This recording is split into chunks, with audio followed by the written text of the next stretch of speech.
টিয়া রাদের রুমে উকি ঝুঁকি মারছে। রাত সবে মাত্র অফিস থেকে এসে শাওয়ার নিয়ে বেরিয়েছে। টিয়া রাদের রুমে ঢুকে দেখে রাত উল্টো দিকে ঘুরে মাথা মুছছে। রাদের পুরো বডিতে বিন্দু বিন্দু পানির ফোঁটা চকচক করছে। হঠাৎ টিয়া গিয়ে রাদের ঠান্ডা শরীর পেছনে থেকে জড়িয়ে ধরল। কেমন আছো রাত ভাইয়া? আকস্মিক পেছনে থেকে কারো জড়িয়ে ধরায় রাত অবাক হয়ে যায়। পেছনে ফিরে টিয়াকে দেখে তার মেজাজ অটোমেটিক গরম হয়ে যায়। সে টিয়াকে পেছনে থেকে ছাড়িয়ে যে এক থা অপ্পর মা রে, how dare to touch me? Knock না করে আমার রুমে ঢুকেছ কেন? লজ্জা করে না পর পুরুষকে জড়িয়ে ধরতে?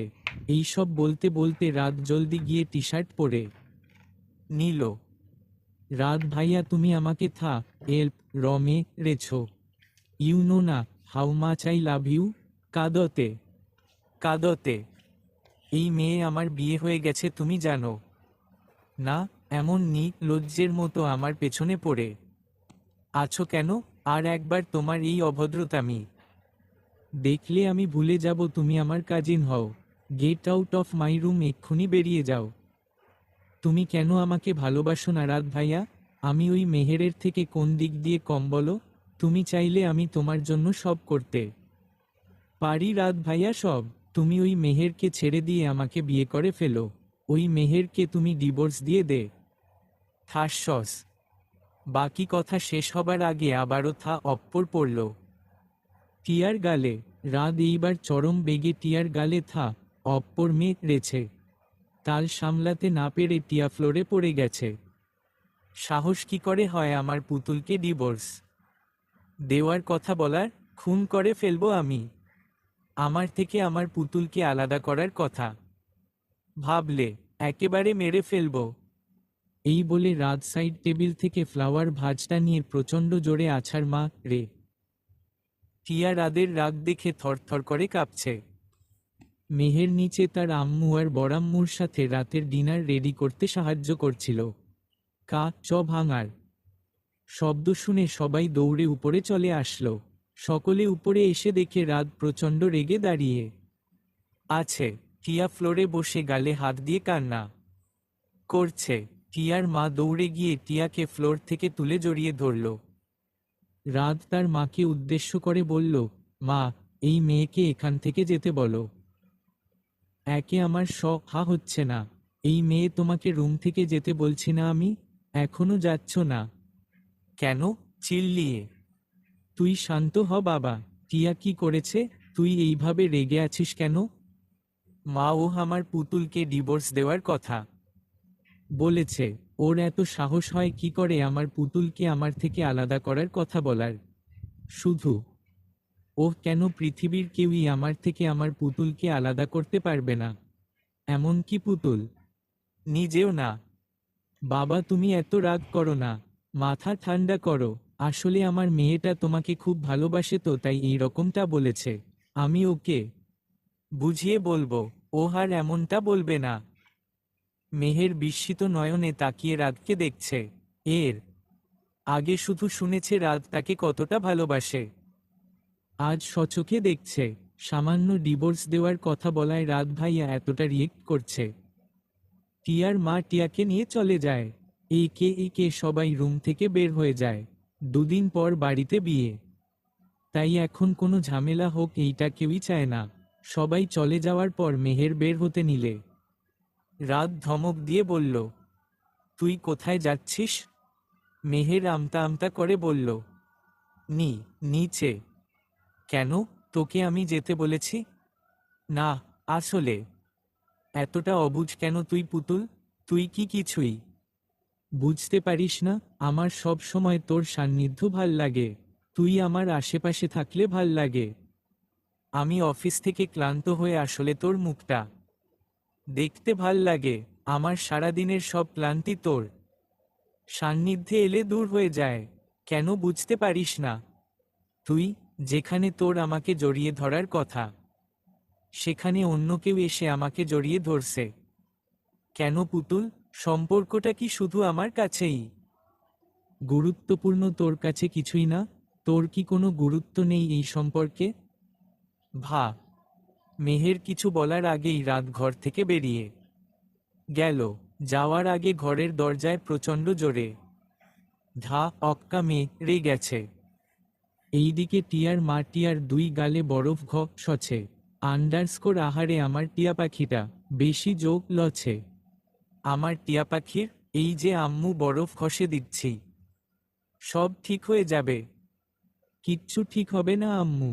আগে আমাকে রাত এনে দাও, না হলে আমার এই যোগ লা কখনো ঠিক হবে না। রাতকে আমার চাই আম্মু, আমার রাতকেই লাগবে। প্লিজ আমায় রাত এনে দাও। দিব মা, ঠিক এনে দিব। রাতকে পেতে হলে আগে মেহেরকে রাদের থেকে দূরে সরাতে হবে। তুমি একটু ধৈর্য ধরো টিয়া পাখি, এমন চাল চালবো রাত নিজে ওই মেয়েকে বাড়ি থেকে বের করে দিবে। তুমি দেখে নিও। রাত 12টা বেজে গেছে। মেহের সেই কখন থেকে রাদের জন্য খাবার নিয়ে অপেক্ষা করছে, কিন্তু রাদের আসার কোনো নামগন্ধ নেই। আজকে মেহের রাদের পছন্দের কালারের শাড়ি পরেছে, কিন্তু রাত ভাইয়া এখনো আসছে না কেন? উনি তো কখনো এই রকম করে না। নিশ্চয়ই খুব রাগ করেছে আমার উপর। আমার উনার সাথে এমন করা ঠিক হয়নি। ঈশ্বর, ভাইয়া আমাকে কত ভালোবাসে, আর আমি কি না। মেহেরের এইসব ভাবনার মধ্যেই রাত এসে পড়ে। রাত এসে ফ্রেশ হয়ে সোজা বিছানায় গিয়ে শুয়ে পড়ে। মেহেরকে যেন দেখলই না। মেহের রাদের কাছে গিয়ে জিজ্ঞেস করল, খাবে না তুমি? না। কেন? এমনি। এত দেরি করে আসলে কেন? রাত আর কিছু না বলে পিছন ঘুরে শুয়ে পড়ে।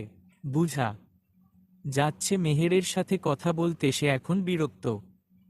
মেহেরের ভীষণ অভিমান হয় তার রাত ভাইয়া এই রকম করছে কেন তার সাথে। এই যে আজকে মেহের রাদের পছন্দের স্কাই ব্লু রঙের শাড়ি পরেছে, হাতে মেচিন করে চুড়ি পরেছে, চুলগুলো ছেড়ে রেখেছে, হালকা সেজেছেও, কিন্তু রাত ভাইয়া তার দিকে ফিরেও তাকালো না। মেহের অনুভব করল তার বুকের ভিতরটা কেমন জ্বলছে। রাত খায়নি বলে মেহেরও খায়নি। চুপচাপ খাবারগুলো রেখে এসে রাদের পাশে শুয়ে পড়েছে। অন্যদিনের মতন রাত আজ আর তাকে জড়িয়ে ধরল না, তার ঘাড়ে মুখ ডুবালো না।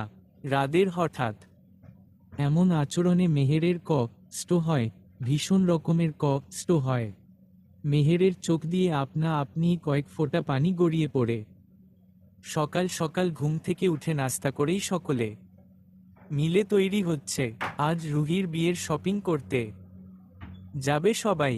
আকাশ সবাইকে শপিং মলে যেতে বলে দিয়েছে, কিন্তু মেহেরের একদমই যেতে ইচ্ছে করছে না। কারণটা হলো রাত। কাল থেকে রাত মেহেরের সাথে ঠিক করে কথা বলছে না। শাওয়ার নিয়ে এসে মেহেরের গুছিয়ে রাখা পোশাক না পরে নিজে আলমারি থেকে নিয়ে পড়েছে। মেহের ফোন, ওয়ালেট, ফাইল এগিয়ে দিতে চাইলে সে নিজে নিয়ে নিবে বলছে। এমনকি মেহেরের দেওয়া কফিও আজ না খেয়ে অফিসে চলে গিয়েছে। রাদের এমন ইগনোর মেহের মেনে নিতে পারছে না। সবাই কত করে রিকোয়েস্ট করেছে তাদের সাথে শপিংয়ে যেতে, কিন্তু রাত কিছুতেই যেতে রাজি হলো না। অফিসের কাজের বাহানায় চলে গিয়েছে। মেহের নর্মাল একটি গোল জামা পরে মাথায় কাপড় দিয়ে বসে আছে। তার যাওয়ার ইচ্ছে না থাকলেও রুহির জন্য যেতে হচ্ছে। সে না গেলে নাকি রুহিও যাবে না, আর রুহি না গেলে বিয়ের বাজার হবে না। তাই বাধ্য হয়ে রেডি হয়েছে। টিয়া একটা টাইট টি শার্ট আর প্যান্ট পরেছে, গলায় কোন মতে একটা স্কার্ফ পেঁচিয়ে রেখেছে। বডি শেপ সবই বোঝা যাচ্ছে। আমি আর রুহি আপু এই মেয়ের দিকে অবাক হয়ে তাকিয়ে আছি। রুহি আপু এইটা কি ড্রেস পরেছে এই মেয়ে? শপিং মলে কত কত মানুষ থাকবে। আমি বরং ড্রেসটা পাল্টে আসতে বলি, কেমন বাজে দেখা যাচ্ছে।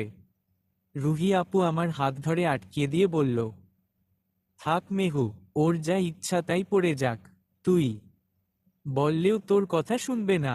কেউ যদি ইচ্ছাকৃত নিজের শরীর দেখাতে চায় সেখানে আমারা বাধা দেওয়ার কে? আজকালকার মানুষ এখন এইটাকেই ফ্যাশন বলে মনে করে। আপুর কথা শুনে আমি আর কিছুই বললাম না। নিজের ভালো তো পাগলেও বুঝে। বড়াম্মু, খালাম্নি, টিয়া, রুহি আপু, মেরাজ আর আমি মিলে শপিং মলের উদ্দেশ্য বড়িয়ে পড়লাম। আম্মু যাবে না বলে দিয়েছে, তার নাকি সকাল থেকেই মাথা ব্যথা, তাই বড়াম্মু রেস্ট নিতে বলেছে। বড়াব্বু আর আব্বু যাবে না বলে আগে ভাগেই অফিসে চলে গিয়েছে। শপিং মলের সামনে এসে দেখি আকাশ ভাইয়া, উনার মা, চাচি আর সেজান ভাইয়া দাঁড়িয়ে আছে। সেজান ভাইয়াকে দেখেই আমার অস্বস্তি হচ্ছে। এই লোকটা কেমন যেন, বা যেভাবে তাকায়। আমাদের দেখে সবাই এগিয়ে আসলো।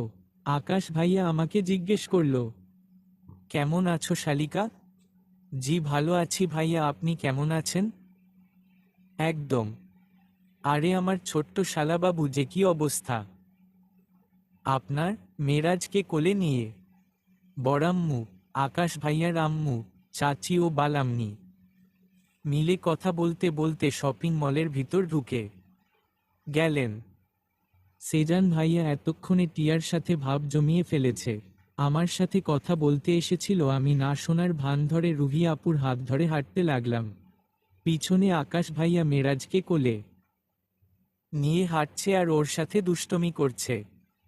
শপিং মলে ঢুকে সবাই সবার মতো কেনাকাটা করছে। রুহি আপু আকাশ ভাইয়াকে নিয়ে পাঞ্জাবি দেখতে গেছে, মেরাজও তাদের সাথে।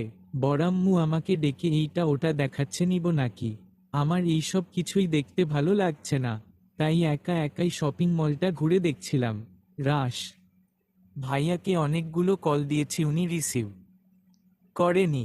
মেসেজও পাঠিয়েছি কিন্তু কোনো রিপ্লাই আসেনি। কিভাবে রাত ভাইয়ার রাগ ভাঙাবো তাই ভাবছিলাম, অমনি পিছন থেকে সেজান ভাইয়া এসে, আরে মেহের, এখানে একা একা কি করছো? তুমি দেখি কিছুই নিলে না, আসো আমার সাথে, উইখানটায় অনেক সুন্দর সুন্দর চুড়ি দেখে এসেছি। এই বলে উনি আমার হাতে টান দিয়ে একটা দোকানে ঢুকে গেলেন। না না ভাইয়া, আমার চুড়ি লাগবে না। আরে তাই বললে কি হয় নাকি, তোমার এত সুন্দর কোমল হাতে চুড়ি খুব ভালো মানাবে। এই বলে দোকান থেকে একমুঠ চুড়ি নিয়ে উনি আমার হাত ধরে পরাতে লাগলেন।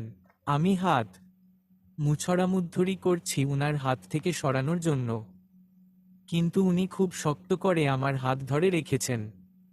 কোনোভাবেই ছোটাতে পারছি না। আমার হাত মনে হচ্ছে ছিলে যাচ্ছে। আমার এই অবস্থা দেখে দোকানের ছেলেটি বলছে, আরে ভাই, আপামনির হাত এমনে টানতেছেন কেন? আপামনি তো ব্যথা পাইতেছে। সেজান ভাইয়া ওই ছেলেটিকে গালি দিয়ে বলল, চুপ সা লা, দোকানের কর্মচারীর মতন থাকবি, এত কথা বলিস কেন? এইবার আমি বলতে লাগলাম, সেজান ভাইয়া আমার হাতটা ছাড়েন প্লিজ, আমার হাতে বা লাগছে। কেন মেহের, ব্যথা লাগছে কেন? আমি ধরেছি বলে রাত আদর করে সময় বুঝি ব্যথা লাগে না? তুমি জানো আমার কতদিনের স্বপ্ন তোমার ওই কোমল হাতটা ছুঁয়ে দেখার। আমি চোখ খিচে বন্ধ করে আছি। ছি, উনার ভাষা কি নোংরা। হঠাৎ হাতে কোনো টান অনুভব করছি না দেখে চোখ মেলে তাকিয়ে দেখি রাত ভাইয়া দাঁড়িয়ে আছে। চোখগুলো অসম্ভব লাল। সেজান ভাইয়ার হাত কিরকম শক্ত করে ধরে আছে। সেজান ভাইয়াকে দেখেই বোঝা যাচ্ছে উনি হাতে খুব ব্যথা পাচ্ছেন। বউ আমার, ওর হাত ধরার অধিকারও আমার। চুড়িটা নিশ্চয়ই আমিই পরাবো। সেজানের হাত মুচড়ে দিয়ে, তুই কোন সাহসে ওর হাতে চুড়ি পরাতে আসিস?